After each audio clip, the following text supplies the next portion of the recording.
Hello students, तो आज हम शुरू करने वाले हैं हमारे लॉ स्प्रिंग चैप्टर का सेकंड पार्ट। ठीक है, मैंने आपको बताया था कि इस चैप्टर में हमारी दो स्टोरीज हैं। एक हम पढ़ चुके हैं और आज हम एक पढ़ने वाले हैं। ठीक है, मुकेश की कहानी जिसका टाइटल है I want to drive a car. Okay, so let's get started. Mukesh insist on being his own master. I will be a motor mechanic, he announces. देखो क्या हो रहा है यहाँ पे। हमारी जो ऑथर है अनीस जंग, ठीक है, वो मुकेश से मिलती हैं। यहाँ पे नहीं दिया गया how and when, so we want care about anyways. So Mukesh उन्हें बताता है कि मैं अपना खुद का मालिक बनना चाहता हूँ। ठीक है, I will be a motor mechanic, he announces. वो कहता है कि मैं मोटर मैकेनिक बनना चाहता हूँ। Do you know anything about cars, I asked. तो अनीस जंग हमारी ऑथर उससे पूछती है कि क्या तुम्हें कार के बारे में कुछ पता है। I will learn to drive a car. वो कहता है कि मैं कार चलाना सीख जाऊँगा। He answers looking straight into my eyes.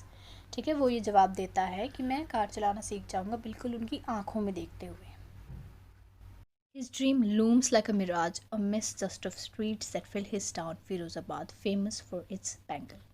ठीक है, देखो लूम का मतलब होता है धुंधला दिखाई देना। उसके जो सपने हैं वो ऐसे दिखाई दे रहे हैं जैसे कि रेगिस्तान में मिराज हो। ठीक है, और वो ऐसे क्यों दिखाई दे रहे हैं?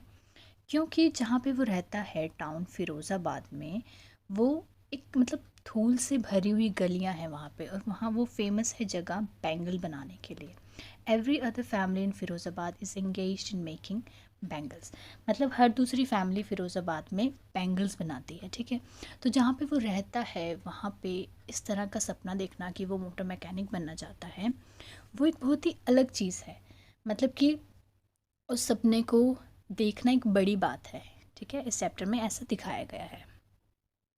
It is the center of India's glass-blowing industry, where families have spent generations working around furnaces, welding glass, making bangles for all the women in the land, it seems. सबसे पहले I want to tell you कि glass blowing industry होता क्या है और क्या process वहाँ पर फॉलो किया जाता है। तो देखो, इस तरह की आग की भट्टी होती है जिसे इंग्लिश में फर्नेस कहा जाता है। इसके अंदर ईंट और पत्थर का चूरा डाला जाता है जो कि मेल्ट होकर इस तरह का दिखता है, ऐसा गाढ़ा गाढ़ा लिक्विड बन जाता है। ठीक है, तो ये रोड इसके अंदर डालते हैं और उस लिक्विड को इस पर लपेट लेते हैं। फिर इसकी तरफ एक होल होता है दूसरी तरफ जहाँ पर ये ब्लो करते हैं और ऐसे वो फूल जाता है। ठीक है, उसको किसी इंस्ट्रूमेंट की हेल्प से ये लोग शेप देते हैं। ठीक है, अब देखो ये हो गया प्रोफेशनल सेटअप, लेकिन फिरोज़ाबाद में ऐसा कोई प्रोफेशनल सेटअप नहीं है कि वहाँ के लोग इतनी सफाई से ये काम कर सकें, अपनी आँखों को बचा सकें, अपने आप को डस्ट से दूर रख सकें। ऐसा वहाँ पर कुछ भी नहीं है। तो इसी बारे में हम चैप्टर में आगे पढ़ने वाले हैं कि वहाँ पर जो काम करते हैं लोग, उनकी आँखों पे, उनकी लाइफ पे क्या असर हो रहा है इस चीज़ का। ठीक है, देखो it is the centre of India's glass blowing industry. तो फिरोज़ाबाद में जो ये इंडस्ट्री है, ये इंडिया का ग्लास ब्लोइंग इंडस्ट्रीज़ का एक सेंटर है, एक हब है, जहाँ पर लोगों ने पीढ़ियाँ काट दी हैं काम करते करते, आग की भट्टियों के सामने ग्लासेस जोड़ते जोड़ते, चूड़ियाँ बनाते बनाते। इन लोगों को देख के ऐसे लगता है कि पूरे देश की औरतों के लिए यही चूड़ियाँ बनाते हैं। Okay, Mukesh family is among दम। अब मुकेश का परिवार भी उनमें से ही है। None of them know that it is illegal for children like him to work in the glass furnaces with high temperature. इनमें से किसी को भी नहीं पता है कि ऐसे बच्चों के लिए इतने हाई टेम्परेचर में आग की भट्टियों के सामने काम करना कितना एक गैर कानूनी चीज़ है। In dingy cells without air and light, और जहाँ वो काम करते हैं वो डिंजी सेल्स है। डिंजी का क्या मतलब होता है? ग्लूमी एंड ड्रैब, जहाँ पर अंधेरा है, लाइट नहीं है, कोई हवा नहीं है, वो ऐसी जगह पर काम करते हैं छोटे छोटे बच्चे। That the law, if enforced, could get him and all those 20,000 children out of the hot furnaces where they slog their daylight hours. तो हमारी ऑथर कहती हैं कि अगर कानून को इम्प्लीमेंट किया जाए, लागू किया जाए, तो वो उसको, मुकेश को और उसके जैसे 20,000 बच्चों को वहाँ से बाहर निकाल सकते हैं, जहाँ पर वो दिन के घंटे काम करते हैं। स्लोक का क्या मतलब होता है? वर्क हार्ड, कड़ी मेहनत करते हैं आग की भट्टी के सामने। Often losing the brightness of the eyes, जहाँ पर वो अक्सर अपनी आँखों की रोशनी खो देते हैं। ठीक है, देखो ऐसा क्यों कहा गया है कि वो अपनी आँखों की रोशनी खो देते हैं? क्योंकि जहाँ पर वो काम करते हैं वो है डिंजी सेल्स, मतलब इतने अंधेरी भरी जगह में वो काम करते हैं जहाँ पर आग की भट्टी जल रही होती है, उसमें बहुत ज़्यादा आग होती है, सिर्फ वही एक रोशनी का उनके पास सोर्स होता है जिसके आगे वो काम करते हैं। और उस रोशनी में बचपन पूरा बिता के जहाँ वो काम करते रहते हैं बड़े होकर भी। तो इस टाइम पीरियड में उनकी आँखों पर बहुत बुरा असर पड़ता है और वो अपनी आँखों की रोशनी खो देते हैं। Mukesh I beam as he volunteers to take me home. अब देखो, मुकेश हमारी ऑथर को घर ले जाने को कहता है और ये कहते हुए उसकी आंखें चमकती हैं, ऐसे किरणें निकलती हैं। बीम का मतलब होता है a ray of light, which he proudly says is being rebuilt. तो वो उनको घर बुलाता है और कहता है कि हमारा घर नया बन रहा है। We walk down stinking lanes choked with garbage past home that remains hovels. अब देखो, जहाँ से हमारी ऑथर मुकेश के साथ निकल रही होती है वहाँ वो है स्टिंकिंग लेन। स्टिंकिंग मतलब कि स्मेली और लेन्स मतलब गलियाँ, ठीक है। तो वो ऐसी जगह से निकल रहे होते हैं जो बदबूदार गलियाँ हैं, चॉक्ड विद गार्बेज, कूड़े से ऐसे भरी पड़ी हैं। Past homes that remain hovels. Hovel का क्या मतलब होता है? अ डर्टी स्मॉल हट which needs a lot of repairing, ठीक है। तो वो ऐसी जगह से निकल रहे होते हैं जहाँ पे बदबूदार गलियाँ हैं, गलियाँ भरी पड़ी हैं कूड़े से, ठीक है। और वो जो घर है वहाँ पे उनकी क्रम्बलिंग वॉल्स हैं। देखो, क्रम्बलिंग वॉल कुछ ऐसी दिखती हैं। वॉबली डोर्स नो विंडो, घरों में विंडोज़ नहीं है। वॉबली डोर्स का क्या मतलब होता है? Wait, tending to move unsteadily from side to side. वो दरवाजे नहीं होते जो बहुत ही पतले से होते हैं, वो हवा से ऐसे भी हिल जाते हैं, मतलब बंद होते रहते हैं, खुलते रहते हैं, तो वो वाले दरवाजे, ठीक है, wobbly doors. Crowded with families of humans and animals को एग्जिस्टिंग इन अ प्रीमिवल स्टेट। तो वो ऐसे भरे पड़े हैं इंसान और जानवर एक साथ, जैसे कि प्रीमिवल स्टेट में हुआ करता था। The earliest ages in the history. He stops at the door of one such house, bangs a wobbly iron door with his foot and pushes it open, ठीक है। तो वैसे ही घर के सामने रुकता है और ऐसे ही एक वॉबली आयरन डोर को पैर से धक्का मार के खोल देता है। We enter a half built shack. तो वो अब आते, शैक क्या होता है? देखो, अ हट बिल्ट फ्रॉम टिन वुड और अदर मटेरियल, कुछ ऐसी दिखती है शैक, ठीक है। तो वो ऐसी एक जगह पे आते हैं। in one part of it thatched with dead grass is a firewood stove, ठीक है। तो उसके एक हिस्से में thatched का क्या मतलब होता है? कवर अ रूफ और अ बिल्डिंग विद स्ट्रॉ और सिमिलर मटेरियल। फायरवुड स्टोव इसे कहते हैं, ठीक है। तो देखो, ये जो ऊपर वाला पार्ट है यहाँ पर थैच की हुई है, मतलब डेड ग्रास को ऐसे ढक रखा है इस चीज़ को उससे, ठीक है। मुझे वो फ़ोटो नहीं मिली थी तो मैं यहाँ पे नहीं लगा पाई। ओके, तो उसके ऊपर देखो, wait a second, over which sits a large vessel और ऑफ सिजलिंग स्पिनिच लीव्स, ठीक है। तो एक बर्तन रखा हुआ है जिसमें पालक पक रही है। सिजलिंग का मतलब होता है वेरी हॉट, ठीक है। On the ground in a large aluminium platter are more chopped vegetable. और ज़मीन पर ऐसे ही एक बड़ी प्लेट रखी हुई है एल्यूमिनियम की जिस पर सब्जियां कटी हुई हैं, ठीक है। A frail young woman is cooking the evening meal for the whole family. Frail का मतलब होता है पर्सन, वीक एंड डेलिकेट। तो ऐसी कमज़ोर सी लड़की खाना बना रही है शाम का परिवार के लिए। Through eyes filled with smoke she smiles. तो उसकी आंखें स्मोक से भरी हुई है, धुएं से भरी हुई है, क्योंकि वो खाना बना रही है, ठीक है। तो उस अपनी स्मोक भरी आंखों से वो स्माइल करती है हमारी ऑथर की तरफ। She is the wife of, there we go, Mukesh elder brother. देखो, तो हमारी ऑथर बताती हैं कि ये जो लड़की है जो खाना बना रही थी ये मुकेश की पत्नी है। Not much older in years she has begun to command respect as the bahu the daughter in law of the house. हालांकि वो उम्र में ज़्यादा बड़ी नहीं है, लेकिन उसको एक दर्जा मिल गया है एज अ बहू। Already in charge of 3 men, her husband Mukesh and their father. वो अभी से 3 आदमियों का ख्याल रख रही है, उसके पति का, मुकेश का और उनके पापा का। When the older man enters, she gently withdraws behind the broken wall and bring her veil closer to her face. तो जैसे ही मुकेश के पापा घर में आते हैं तो वो एक टूटी दीवार के पीछे चली जाती है और अपने घूंघट को अपने चेहरे के पास ले आती है, कुछ इस तरह से।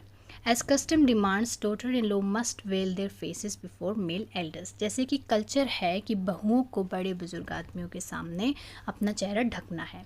इन दिस केस, मतलब इस घर में, the elder is an impoverished bangle maker. जो एल्डर है, जो बड़े आदमी हैं, वो एक बेचारे बहुत गरीब चूड़ी बनाने वाले हैं, यानी कि मुकेश के पापा भी जो हैं चूड़ी बनाने वाले हैं, ठीक है।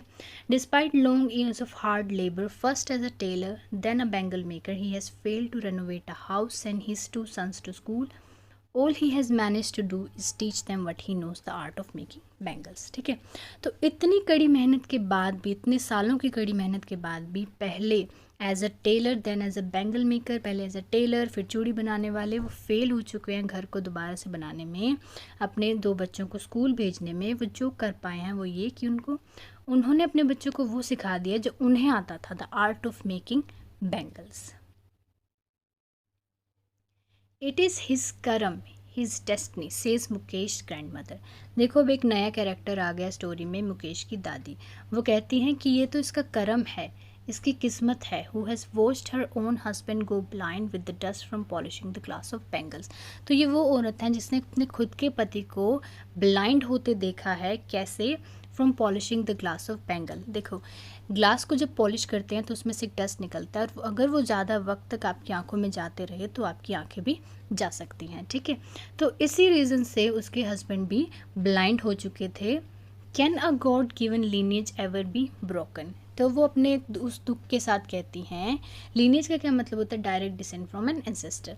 वो कहती हैं कि ये तो इनको लीनियज में मिली है ये चीज़, ये कैसे टूट सकती है। ठीक है, born in the caste of bangle makers they have seen nothing but bangles in the house, in the yard, in every other house, in every other yard, every street in Firozabad.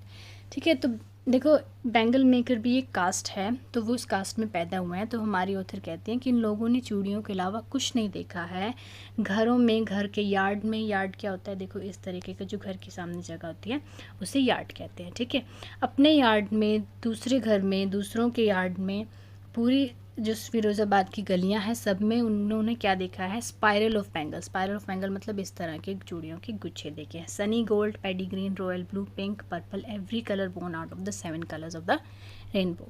तो इन लोगों ने रेनबो में जितने भी colour होते हैं उन सभी कलर्स की चूड़ियों को देखा है, बनाया है।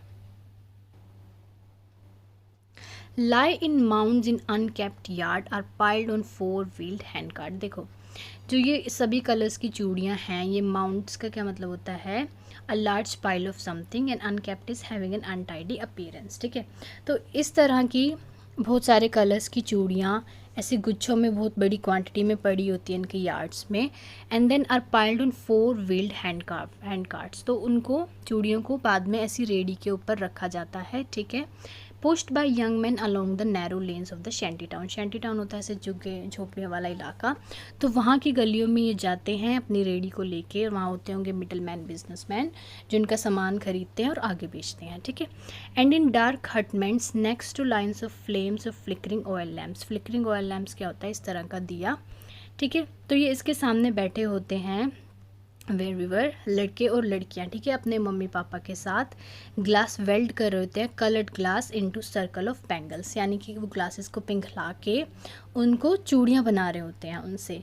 ठीक है, अब देखो यहाँ पे फ्लिकरिंग ऑयल की क्यों बात गई है, अब बात कही गई है, इसके आगे भी एक है जो मैं आपको बताती हूँ। ठीक है, तो देखो फ्लिकरिंग ऑयल लैम्प क्या होते हैं, कांस्टेंट नहीं होते हैं, इनकी लाइट जो है वो कम ज़्यादा होती रहती हैं। ठीक है, तो ये ऐसी जगह पर बैठते हैं, चूड़ियाँ बनाते हैं। दिन में ये लोग काम करते हैं ग्लास ब्लोइंग इंडस्ट्री में, जहाँ पहले ही रोशनी नहीं होती, और फिर रात में ये घर पे भी ये सब काम करते हैं।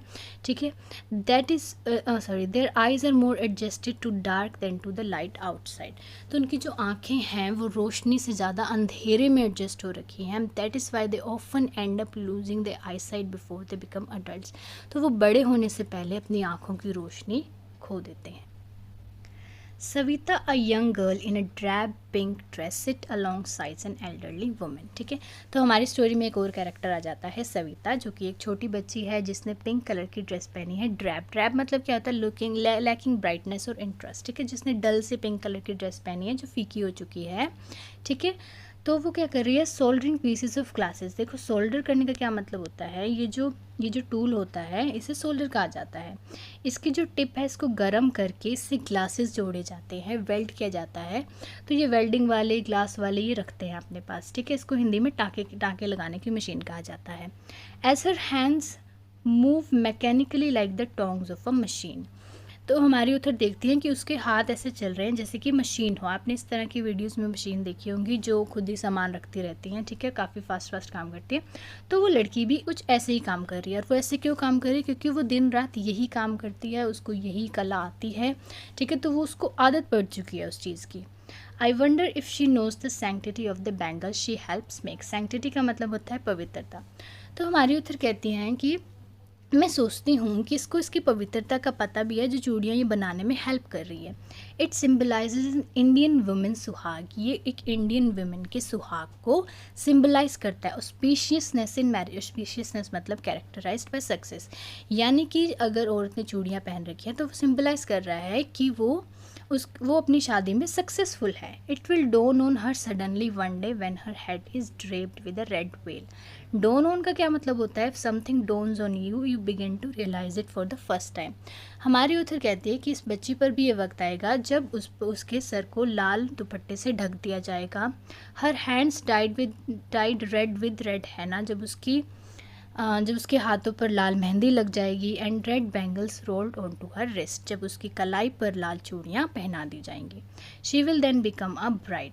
तब वो दुल्हन बन जाएगी। Like the old women beside her who became one many year ago. वैसी दुल्हन जैसे कि उसके साथ जो औरत बैठी है वो बनी होगी बहुत साल पहले। She still has bangles on her wrist but no light in her eyes. ठीक है, तो हमारी उधर कहते हैं कि उसके हाथों में चूड़ियाँ तो हैं लेकिन उसकी आंखों में कोई चमक नहीं है। एक वक्त शेर भर खाना भी नहीं खाया। She says in a voice trend of Joy. ठीक है, तो वो औरत उनको कहती है कि मैंने एक पेट भर खाना भी नहीं खाया है अभी तक। ठीक है, वो ये बात कहती है जिस आवाज़ में कोई खुशी नहीं होती है।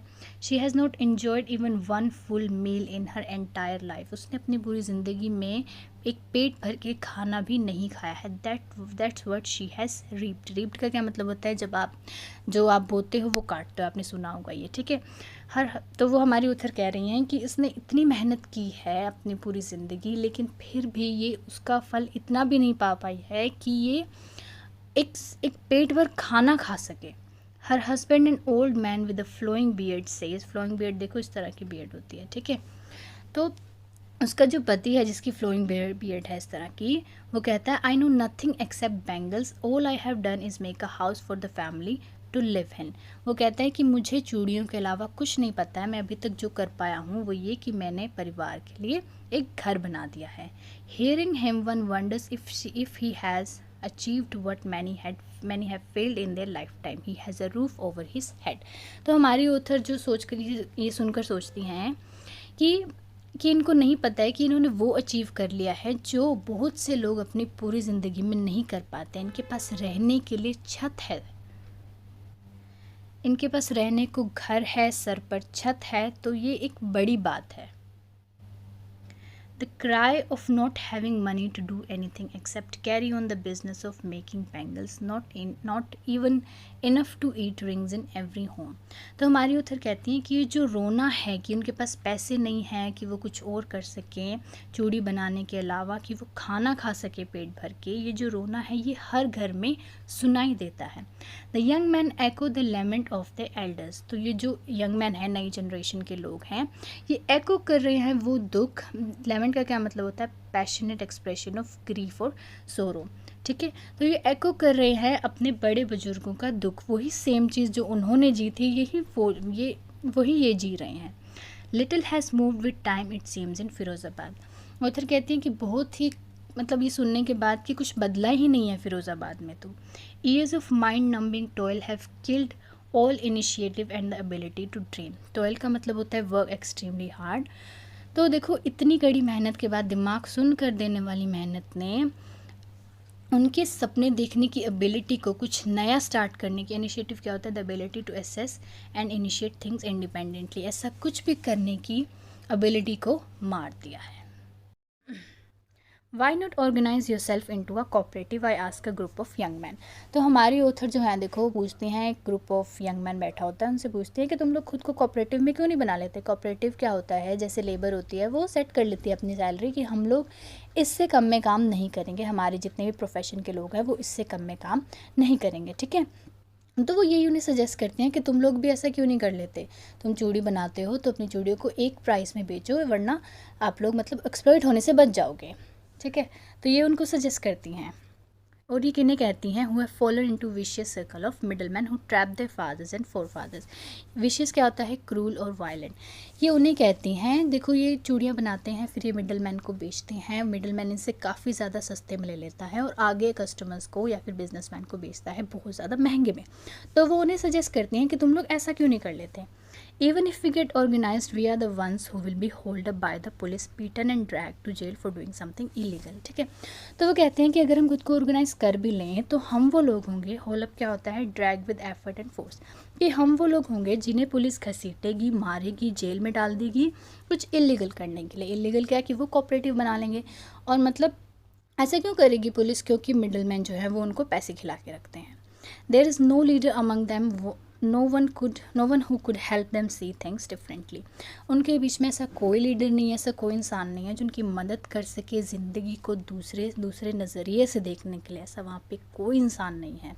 Their fathers are as tired as they are. और उनके पिता जो हैं, उनके दादा पिता मतलब जो पहले काम कर चुके हैं उनसे, तो वो लोग भी उतने ही ज़्यादा थके हुए हैं जितने कि ये लोग थके हुए हैं, ठीक है। They talk endlessly in a spiral that moves from poverty to apathy to greed to injustice. और एंडलेसली बातें करते रहते हैं। इनकी बातें जो हैं वो सर्कल में घूमती रहती हैं। गरीबी से एपैथी, एपैथी मतलब लैक ऑफ कंसर्न, कि गवर्नमेंट को हमारी परवाह नहीं है, ठीक है। ग्रीड, मिडल मैन का ग्रीड, और इनजस्टिस जो उनके साथ अन्याय हो रहा है। तो उनकी बातें जो हैं, यही 4-5 इनके पास गिनी चुनी बातें हैं जो ये करते रहते हैं। Listening to them, I see two distinct worlds. One of the family caught in a web of poverty. देखो हमारी ऑथर कहती हैं कि इनकी बातें सुन के मुझे दो दुनिया नज़र आती हैं। एक वो परिवार जो गरीबी के जाल में फंसा हुआ है, वेब मतलब फंसा हुआ, ठीक है, जाल, सॉरी, वेट अ सेकेंड, या burden by the stigma of caste in which they are born. और मतलब वो अपनी ऐसी कास्ट में पैदा हो रखे हैं, ऐसी कलंक वाली कास्ट में पैदा हो रखे हैं जिसके बोझ के तले वो दबे हुए हैं। The other a vicious circle of the Sahu caste. और दूसरा जो विशियस सर्कल है उन लोगों का, साहू कास्ट का, middle man, police man, keeper of law, bureaucrat and the politician. और उन देखो हमारी जो ऑथर है उसको दो दुनिया नज़र आ रही है। एक वो लोग जो बेचारे गरीबी के जाल में फंसे हुए हैं, कलंक वाली कास्ट के बोझ तले दबे हुए हैं, और दूसरे वो लोग जो मिडल मैन हैं, पुलिस वाले हैं, लॉ वाले हैं, ब्यूरोक्रेट्स हैं, पॉलिटिशियन हैं। Together they have impose the baggage on the child that he can not put down. उन लोगों ने मिल के एक छोटे बच्चे पे बोझ लाद दिया है। इम्पोज का क्या मतलब होता है, force someone to accept something, specially belief और अ वे ऑफ लिविंग, ठीक है। तो उन्होंने उस पर बोझ लाद दिया है जिसे वो कभी भी उतार नहीं सकता। Before he is aware he accepts is as naturally as his father. जब वो बड़ा होता है, जब उसे चीज़ें समझ आती हैं, तो वो उस चीज़ को नेचुरली अपना लेता है कि वो तो इसी गरीबी में पैदा हुआ है और इसी वही काम उसको करना और वो इसी में मर जाएगा। To do anything else would mean to dare. और कुछ और करना मतलब होगा हिम्मत करना। And daring is not part of his growing up. और हिम्मत करना उन लोगों की परवरिश में है ही नहीं। किसी ने उन लोगों को बड़े होते ये सब चीज़ें नहीं सिखाई हैं। When I sense a flash of it in Mukesh I am cheered. तो हमारी उधर कहते हैं कि लेकिन मैं ये जब हिम्मत वाली बात मुकेश में देखती हूँ तो मुझे अच्छा लगता है, मैं खुश होती हूँ। I want to be a motor mechanic, he repeats. तो वो फिर से कहता है कि मैं मोटर मैकेनिक बनना चाहता हूँ। He will go to a garage and learn. तो उसका प्लान क्या है कि वो गैराज जाएगा और सीख लेगा। But the garage is a long way from his home, I will walk, he insist. तो ऑथर उससे पूछते हैं कि लेकिन गैराज तो बहुत दूर है तुम्हारे घर से। तो वो कहता है तो क्या हुआ, मैं चल लूँगा, मैं पैदल चला जाऊँगा। Do you also dream of flying a plane. तो ऑथर उससे पूछते हैं कि क्या तुमने प्लेन उड़ाने का सपना भी देखा है। He suddenly silent. तो एकदम से चुप हो जाता है। No he says. वो कहता है नहीं। Staring at the ground. तो ये नो जो वो बोलता है वो ज़मीन की तरफ देखते हुए कहता है in he small murmur there is an embarrassment that has not turn into regret, ठीक है। तो उसकी एक छोटी सी मरमर, छोटी आवाज़ में एक एम्बेरसमेंट होती है। मतलब जैसे जब आपको कोई चीज़ नहीं पता होती है तो होता है ना कि अरे मैंने क्यों नहीं सोचा या मुझे क्यों नहीं पता था ये। तो थोड़ा सा एम्बेरसमेंट है, लेकिन अभी उसको पछतावा नहीं है उस चीज़ का कि उसे ये चीज़ पता क्यों नहीं है, उसने ऐसा क्यों नहीं सोचा, ठीक है। He is content to dream of cars. तो वो कॉन्टेंट है, यानी स्टेट ऑफ सेटिस्फैक्शन। वो हैप्पी है कि वो अपने कार वाला सपना देख रहा है। That he sees hurtling down the streets of his town. जो वो कारों को दौड़ते हुए देखता है अपने टाउन की गलियों में। ठीक है। तो देखो वो खुश है अपने सपने से कि वो मोटर मैकेनिक बनना चाहता है, वो कॉन्टेंट है इस चीज़ से। Few airplanes fly over Firozabad, तो ये एक एडिशनली कही गई है इस चैप्टर में बात कि बहुत कम एयरप्लेन्स जो हैं वो उड़ते हैं फ़िरोज़ाबाद के ऊपर। तो उन लोगों की पहुंच में नहीं है वो सपना देखना, उन लोगों ने प्लेन्स को ज़्यादा देखा नहीं है, एयरपोर्ट को कभी नहीं देखा है, तो वो चीज़ उनकी पहुँच में नहीं है। तो वो हैप्पी है अपने मोटर मैकेनिक बनने के सपने से।